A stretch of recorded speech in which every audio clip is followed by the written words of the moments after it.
Halo, selamat bertemu dengan saya. Nama saya Adi. Senang sekali bertemu dengan Anda.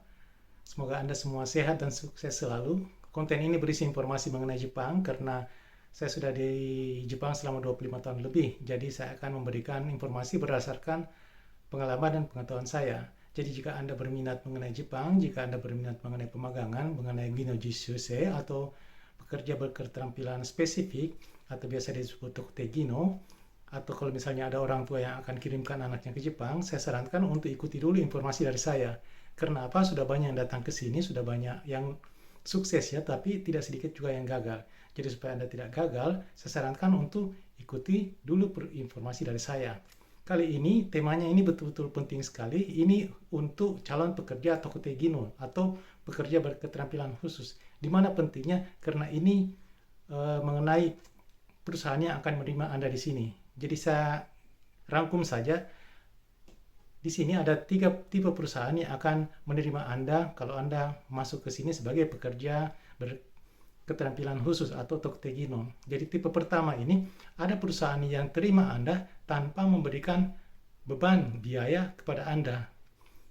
Tapi juga dia tidak memberikan suatu uang insentif ya, uang lelah seperti bonus dan lain-lain kepada Anda. Jadi ini gambarannya sama dengan kalau Anda masuk dulu itu sebagai pemagang kerja teknis. Jadi seperti begitu. Jadi tidak ada beban biaya yang Anda tanggung eh, masuk ya. Kemudian itu tidak ada juga bonus seperti begitu.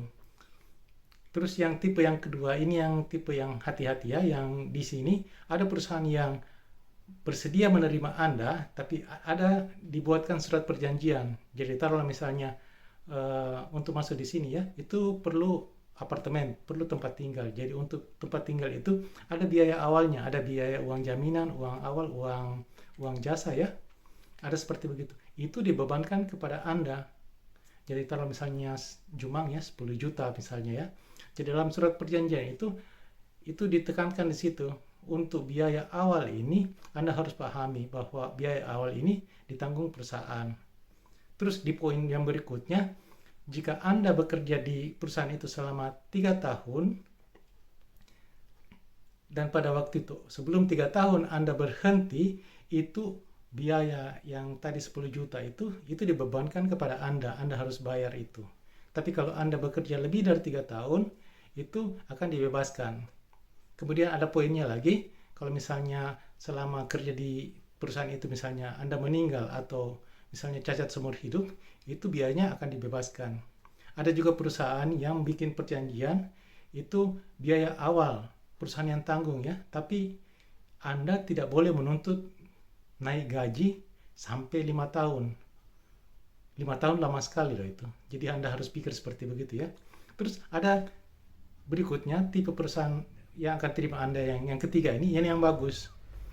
Dia tidak memberikan beban kepada Anda biaya awal ya. Malah kalau misalnya Anda bertahan di perusahaan selama 1 tahun, itu Anda akan diberikan seperti uang insentif, uang lelah ya, seperti bonus. Hanya kalau perusahaan dikatakan sebagai bonus, itu perusahaan tidak mau bilang bonus. Karena apa?